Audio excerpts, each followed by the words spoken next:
What's going on, guys? TGKS Productions. So Rockstar's added new time trials into the game that are part of Drifty content from the San Andreas Mercenaries DLC. These are junk energy time trials.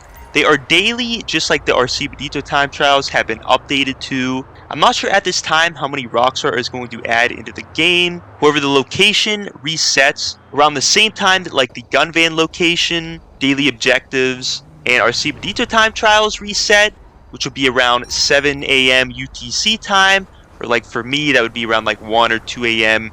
EST time. And speaking of locations for these junk energy time trials, I do plan to have a walkthrough on all of them. Starting with the one in this video, the sewer system. This is the first one that Rockstar has added in the game for these time trials. Essentially, this walkthrough, I'm just going to give tips and tricks to help you beat the par time as quick as possible. In any case, if you enjoyed this video, please drop a like and consider subscribing. Let's get right into it. So for these time trials, you don't actually have to own a certain type of vehicle, which is nice because with most of the other time trials, you do. So even a beginner player can partake in these time trials. Here's location for the sewer system junk energy time trial. Keep in mind, if you don't see it on the map, that means it's not the current one in rotation. And to complete this time trial, you must beat a par time of 2 minutes. So for these time trials, you get to use the brand new junk energy coil inductor. First electric bicycle in GT Online. Super cool. We don't have to purchase this bike for the time trials. Even if we did, it's only 50,000, so not a huge deal.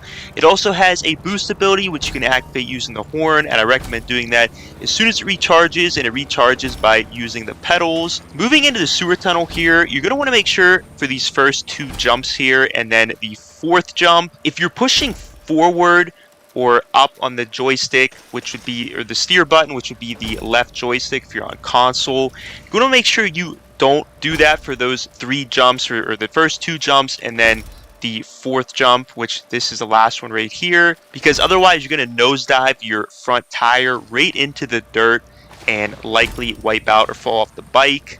Other than that, if you want to push forward for the rest of the time trial, you can do so, and you shouldn't wipe out. I don't really necessarily believe there's a benefit to pushing forward as far as speed is concerned. I could be wrong about that, but I just know myself as well as other players like to push forward when riding like motorcycles or even bicycles. You definitely don't want to pull back on the joystick because you're going to end up performing a wheelie, and it's very easy to wipe out when doing so. All the other controls for the cycle are the same, where if you're on console, X or A is for pedaling, L2 is for brakes, and reversing, R1 is to perform a hop or bunny. When you're going up that ramp there, make sure you don't hit the boost even if you have it ready, because you're likely to end up hitting into that like top cage that's there.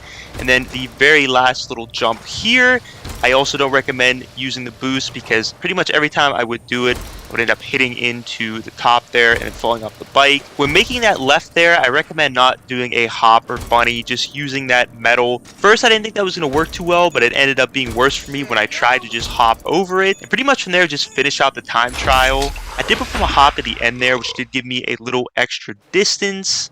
However, I still think I would have beat it without that hop, and I think performing a hop there is fairly risky considering how low the ceiling is. And the first time you complete a junk energy time trial, you're going to unlock the junk energy racing suit. And 2 last things I want to say before checking out the junk energy racing suit. I don't recommend playing this time trial at night because there are 2 vehicles or some NPCs blocking the entrance to the sewer, which obviously can cause a collision. And the earnings for these time trials appear to be $52,000 for regular players, and GTA Plus players currently earn an additional 1.5 times cash. Once you have the junk energy racing suit unlocked, it can be found under racing suits in the outfits category. On day 1 of the update, oddly, players already had the helmet and goggles. Probably just an oversight by Rockstar, but now you have the ability to obtain the whole outfit. That's pretty much everything for this video, guys. I do plan to play through the rest of the junk energy time trials and have a walkthrough on them as well. And of course, I will include them all in a playlist. If you want to check out any of my other walkthroughs on my RC time trials as well as my house special work ones, I have them in a playlist. In any case, please don't forget to like, subscribe, share this video, be sure to comment if you have any questions, and have a great day.